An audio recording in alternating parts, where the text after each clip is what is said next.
dapat meron kang pera kahit maliit. Una sa lahat, pwede ka mag-start na isang business kahit wala kang puhunan or kahit ikaw lang muna mag-isa.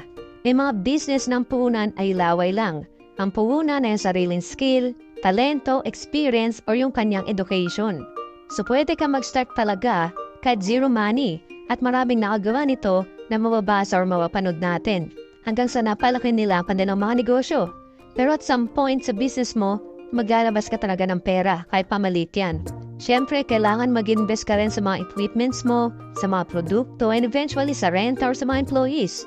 Pero hindi ibig sabihin na magiging hadlang na itong pera para hindi ka makapag-umpisa.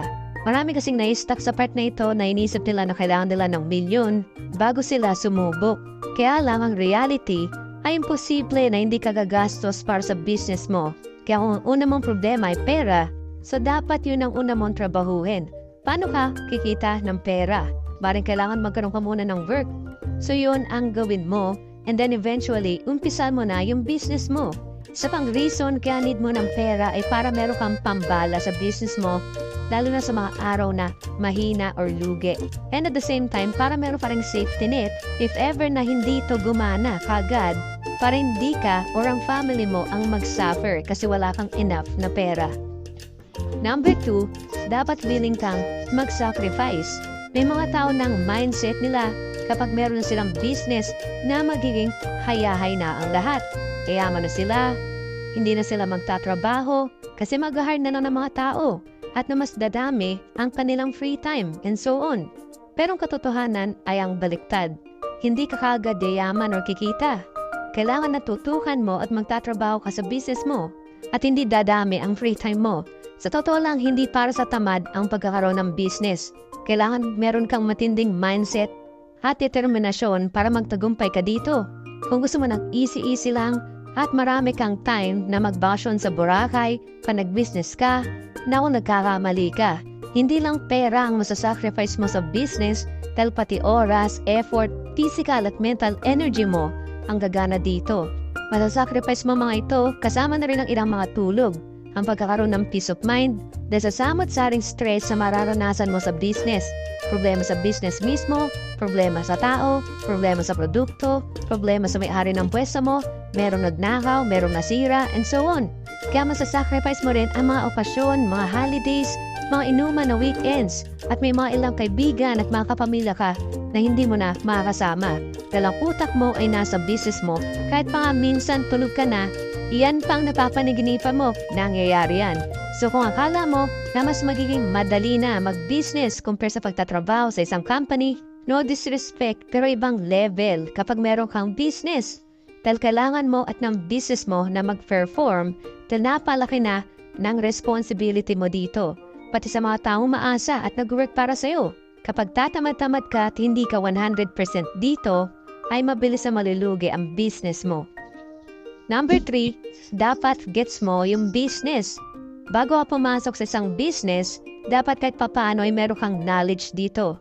Hindi naman ibig sabihin na 100% alam mo lahat ng pasikot-sikot dito sa business.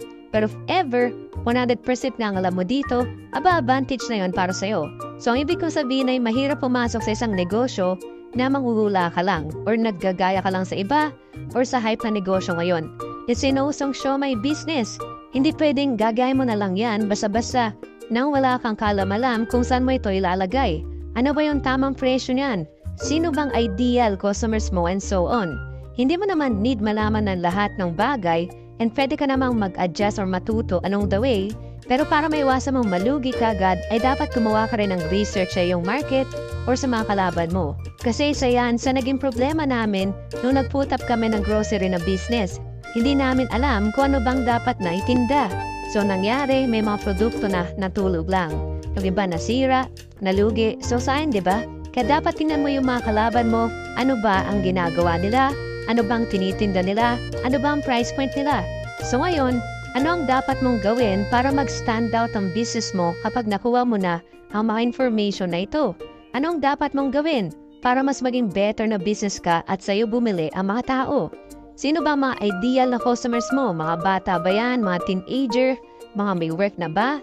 Kasi for example, na student sa mga ideal customer mo, Pero ang presyo mo naman sa mga tinda mo ay pang may mga sinasahod na. So mahirapan ka talagang na maibenta yung tinitinda mo. Kung students ang ideal customers mo, dapat yung location ng business mo naka-align din doon. Hindi naman pwede maglagay ka ng school supplies business mo sa gitna ng bukid. E di sino bibili doon?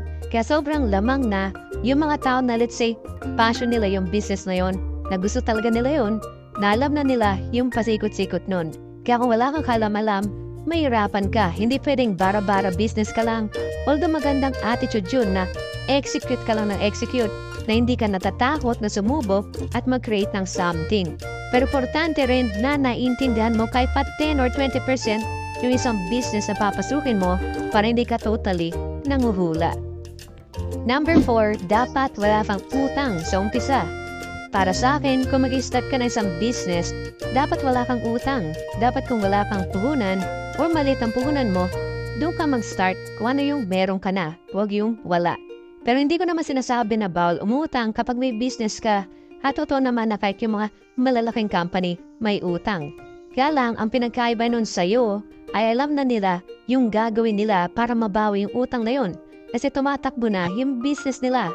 So nakalkulate na nila yun na kahit pa may utang sila ng let's say 100,000 pesos, for example, sa loob ng 3 buwan, ay bawi na nila yun. So kaibahan nun sa iyo, ay wala ka pang alam or experience sa gagawin mong business at hindi mo sure kung kailan mo ito mababawi yung puhunan mo na utang. Paano kung malugi ka bigla at hindi gumana yung ginawa mong business? So ngayon, may malaki kang utang tapos may interest pa yan, kaya mas lalo kang mababawan yan sa hirap. So para sa akin lang, dadagdag pa sa stress mo itong utang na ito sa pagpapatakbo mo ng negosyo mo. Imagine mo mag-start ka pala ng business tapos meron kang utang na 100,000 pesos. Tapos may problema ka pa sa tao mo, sa iyong mga suppliers. Tapos dadagdag pa itong malaki mong utang sa iyong iisipin. So kung base sa pagkakalam mo or sa research mo na 100,000 pesos nga ang dapat mong puhunan bago ka mag-start ng business na yan, so dapat trabahuin mo muna yan. Paano mo makakuha or maipon yung 100,000 pesos na pampuhunan? Kesa umasa ka na lang sa utang. Kasi kung magagawa mo ng paraan yan, kahit pa sa mahirap na paraan at hindi sa instant tulad ng utang, for sure kapag nag-start ka na ng business, marami ka pang bagay na magagawa ng paraan doon kapag nagkaroon ka na ng mga problema. Kadalasan kasi ang naging easiest way out natin ay utang. Kaya hindi na tayo nag-iisip at gumagawa ng mga paraan o diskarte kung paano pa tayo kikita. Number 5, dapat hindi problemahin ang mga permit. Una sa lahat, hindi ko in-encourage or sinasabi na huwag kayong kumuha ng mga business permit para sa mga negosyo nyo or sa iba pang mga requirements para makapag-operate kayo ng matiwasay. Siyempre, may mga ilang establishments na required na meron ka na kagad na mga permit. Dapat talaga meron yan at dadaan kayo dito eventually. Pero marami kasing tao ang hindi nakapag-umpisa mag-business kasi ito ang una nilang pinoproblema na kaya hindi nila alam yung regarding sa permits, ano iba pa ang mga requirements, kaya na-stuck sila sa kakaisip at sa kakaplano. Kaya dapat ang unang problemahin ay paano mo mapapatakbo ang iyong negosyo at paano ka ba kikita dito muna bago mo isipin ang mga permit na yan. Kikita ka ba talaga? Hindi ka ba lugi dyan sa ginagawa mo? And so on. Lalo na kung mag-start ka sa bahay mo or sa ilang pwesto na hindi naman required na meron kang permit kagad. Unahin mong isipin at problemahin kung paano magtatagumpay ang business mo. Then eventually, yung mga permit na ang problemahin mo o ipalakad mo na lang yan kung wala kang talagang time. Pero bago tayo matapos sa ating video, i-follow na rin kami sa aming FB, IG, TikTok at mag-subscribe na rin kayo sa aming Crypto Only channel. Kaya summary, itong 5 dapat mong alam bago ang mag-business. Number 1, dapat meron kang pera kahit maliit. Number 2, dapat willing kang mag-sacrifice. Number 3, dapat gets mo yung business. Number 4, dapat wala kang utang sa umpisa. At number 5, dapat hindi problemahin ang mga permit. Kita-kits tayo sa susunod na video. You can follow us for more contents like this. God bless.